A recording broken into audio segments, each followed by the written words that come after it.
acting like a wild man, sleeping like a child. You're so luminous and vibrant, I'm always in bloom for you. Always in bloom, always in bloom for you. Well, the viewers can't see it, but I do appreciate that you've got a business shirt on with swim trunks under the table. You can see a little bit of the pink. Yeah, well, it's like on camera, it's good to be like nice and professional, but also I don't want to wear actual pants. Truthfully, on the boat, we're usually naked unless we have to be on camera.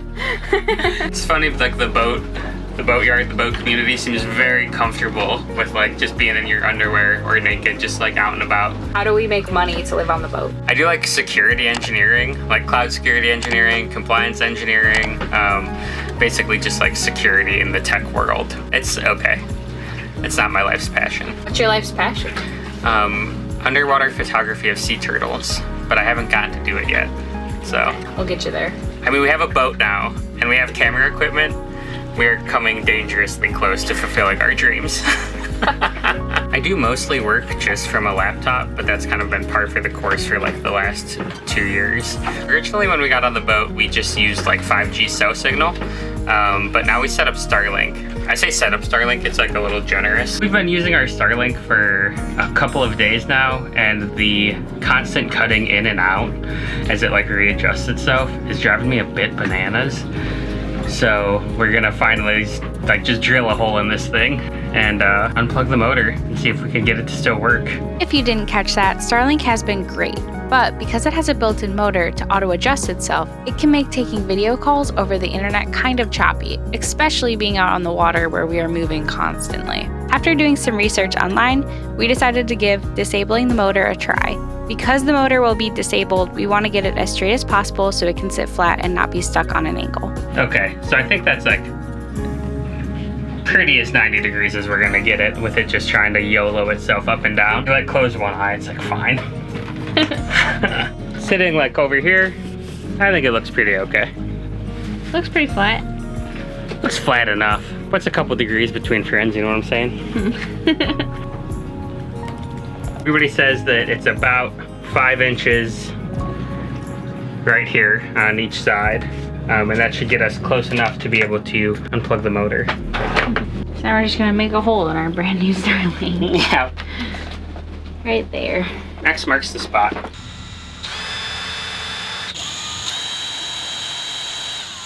This was my attempt at vacuuming while we drilled so the plastic didn't go everywhere.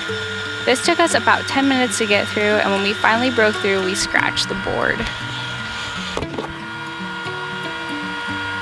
That is not what we were looking for. Hopefully we didn't damage the board. Okay, let's see. How much did we totally break this thing? Well, we'll give it a shot and see. Okay, so then I bought these little plugs to see if we could just like keep it a little sealed for now until we get maybe a better plug. But let's see if this thing still works after we, the collective we. This is all your guys' fault. Honestly. Whoever's watching this. Who thought this was a good idea? Let's see if it still works or if it's just totally broken.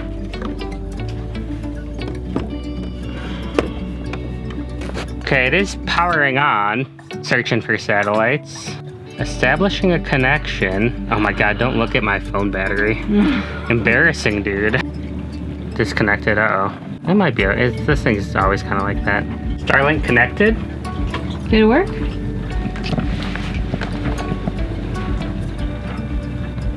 So maybe it did work. Maybe I could take just like a little bit of a scratching. That is not what we were looking for.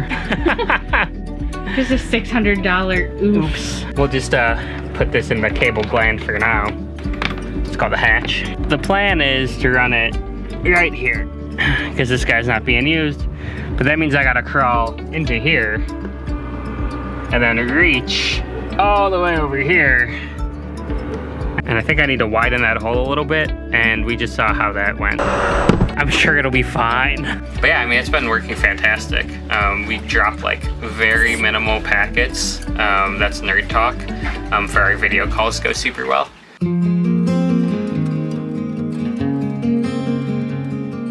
So kind of a tough morning. We went to bed and our battery monitor system over here said like 60%. And we woke up to it saying 5. And that caused a lot of panic. Actually, it wasn't 5, it was 3%. So we were like, oh my gosh, what the F? From the size of the battery banks, there's like no way we could have used all that power. So we have a new marina friend, Hunter, and he kind of hopped on board and we started poking around. And I think that percentage just isn't actually accurate at the moment, maybe because we haven't topped off the batteries in so long because we have had just no sun. It does seem like somehow like the battery was just way more drained than I thought it was. How does that make you feel? It's broken. It'll probably be a couple days of figuring out what's going on. And eventually it'll be fixed. That's how I feel. This morning we have solar panels coming. We've just been having to charge off the generator like every single day because there's just zero sunlight out here. And also our solar panels aren't working that well. That's why we're getting new ones. But yeah, the battery has been a bit of an issue with the no sun. It's okay though. We'll figure it out. I thought the batteries were like still okay based off of their voltage when I like was looking up some general info. But our battery setup I think is like a little different than like a lot of the normal kind of like lithium setups you see. So we actually did drain the battery, and our battery monitor is a huge liar. So I think like what'll happen is like the battery monitor thinks something is full because it like mostly measures the stuff going out. So the thing we actually needed to be looking at was the voltage, and our voltage that day was low. We have a hybrid battery setup. We have like 560 amp hours of lithium batteries, and then we have 400 amp hours of AGM batteries. So the first thing that'll happen is our lithium batteries will be drained down to like 10%. So they'll go from like 560 amps being full all the way down to like 56 amps. And then it'll actually switch over to use the AGM batteries, and it will drain them together. So that day we were super low, and it was just, the battery monitor said we were like pretty full, but that's just because like it kind of loses track if you don't top it like all the way up every once in a while. But I feel like a lot of this getting into boat life thing is like, what's the minimal viable project we can do to live? The solar panel is also kind of the same way. Talk about how sick boat life is that people actually just want to help each other. Yeah, so we met this dude at the marina, Josh, because he came up because his mom had given him cookies right when we bought the boat. We exchanged numbers and stuff, but there's like 100 pounds of solar panel right here that got dropped off today. And I just like recognized him as he was standing there. Michaela and I were like just about ready to start hauling, and I was like, yo dog, like, can you help? Well, he was like, how do you plan on moving it? And I was like, oh, just the dinghy. He's like, I have an actual boat. Let's go toss it on that and I'll bring it around. So just like this dude who we randomly met in the parking lot who offered us cookies has now like come around, and we tried to like give him some cash and he just wouldn't take it. But man, you find such good community in boat life already. We have another friend who he's doing a sail patch job for us. We're paying a little bit of money for that, but it really gets us out of trouble because we need a new mainsail for sailing lessons. Let's see how these guys.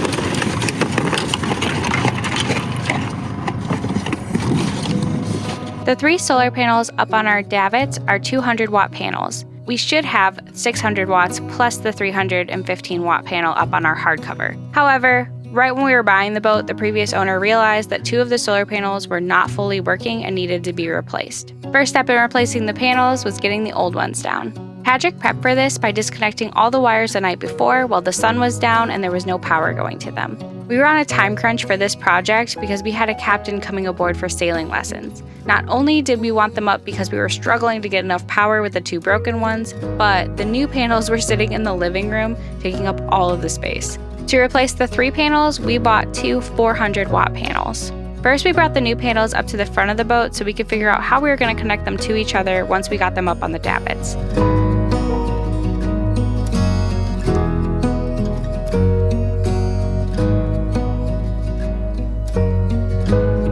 Unfortunately, I don't have any video of connecting the wires because it was such a long and exhausting day, but they are up and working. This was them the next day.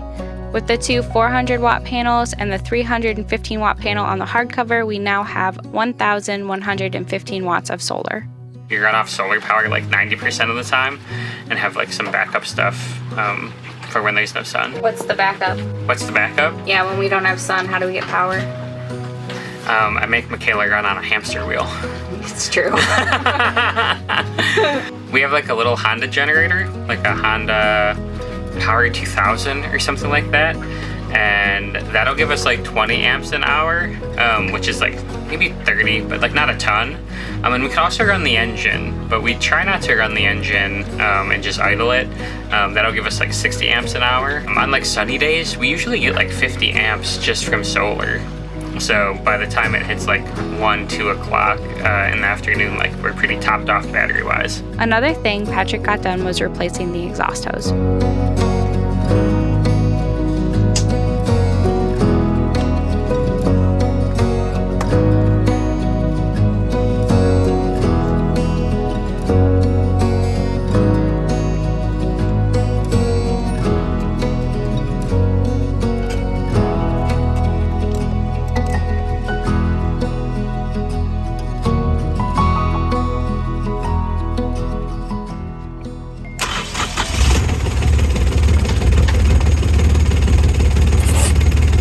So a little mid-project update on something that I wasn't going to record because I was super afraid of doing it.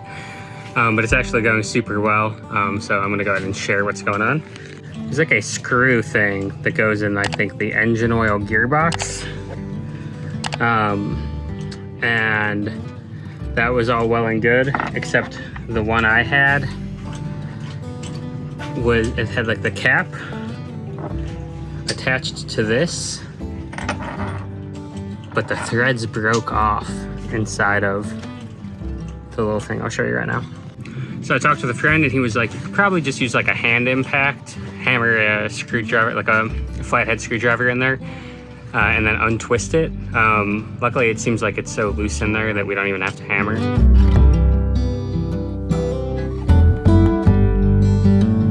And just like that, we have it out. Nice new replacement.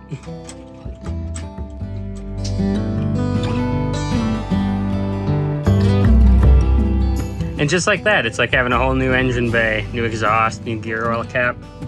I will say it's like a little strange having one engine in a catamaran, and it's gonna take a little bit of getting used to like the one drive leg, or the sail drive leg lever, whatever you wanna call it. But man, it is nice to have such a big engine bay in order to like just work on stuff, in order to crawl over the engine. So, you know, deal with like the positives and the negatives, I guess. Between all of these projects, I've also been working on the inside of the boat, getting things organized and prepping our food storage by getting rid of all of the paper and cardboard.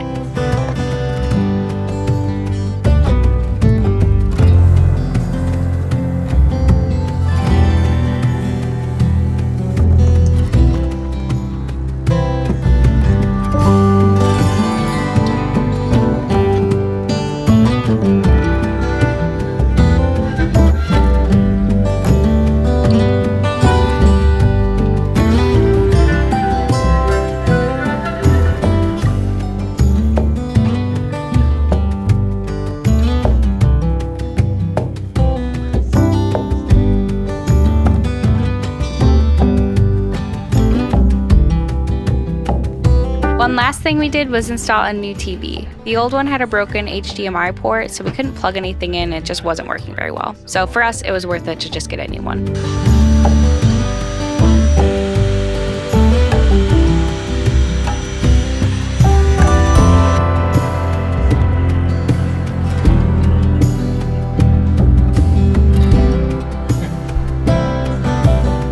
It's like twice as big at least. Does seem that way, yeah. It feels gigantic. Thank you for installing it, Lundberg. You're welcome. How do we make money to live on the boat? OnlyFans.